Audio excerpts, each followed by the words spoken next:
बड़ौदा उपचुनाव के चुनाव प्रभारी और कृषि मंत्री जेपी दलाल गोहाना पहुंचे। इस दौरान उन्होंने बीजेपी कार्यालय में कार्यकर्ताओं, पन्ना प्रमुखों और नेताओं के साथ मीटिंग की। साथ ही बीजेपी सरकार के कार्यकाल में हुए काम और कार्यप्रणाली को बड़ौदा हलके के हर घर तक पहुंचाने के लिए नीतियां बनाई। कृषि मंत्री उपचुनाव में जीत का दावा करते हुए कह रहे थे, उपचुनाव को लेकर हलके में बीजेपी के प्रति अच्छा माहौल है। विकास की इच्छुक जनता इस बार बीजेपी को मौका देगी। गोहाना क्षेत्र के और सोनीपत जिले के हमारे जितने भी प्रमुख कार्यकर्ता थे, भारतीय जनता पार्टी के हमारे सांसद जी रमेश कौशिक जी, विधायक साहब, अध्यक्ष जी, हमने बैठ के यहाँ विचार विमर्श किया है कि आने वाला जो चुनाव है बड़ौदा का,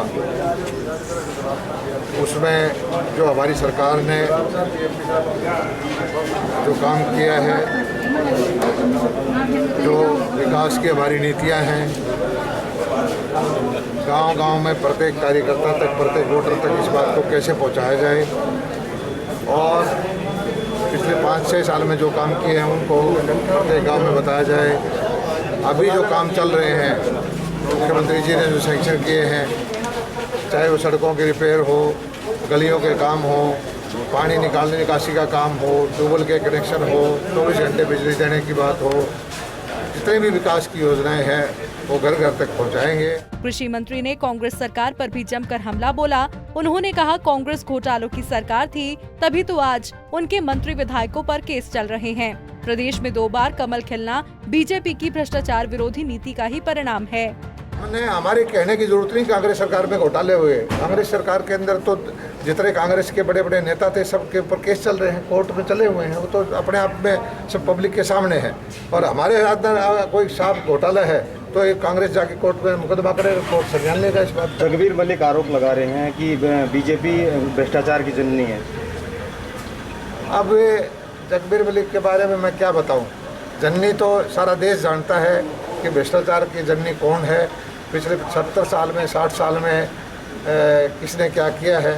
और भ्रष्टाचार के खिलाफ ही जो संघर्ष हमारे मोदी जी ने, भारतीय जनता पार्टी ने किया, वही हमें मैंडेट मिला था 2014 में, और वही मैंडेट दोबारा जो हमें 2019 में मिला है।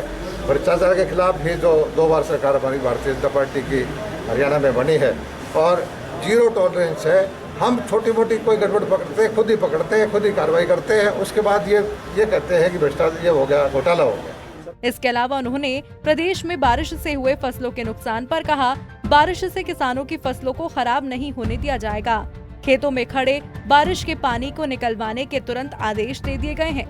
वहीं किसानों को डिजिटल करने की बात पर कहा, किसी भी नए कार्य की शुरुआत में परेशानी जरूर आती है, लेकिन बाद में उसका फायदा भी जरूर मिलता है। गोहाना से सुनील जंदल, पंजाब केसरी टीवी।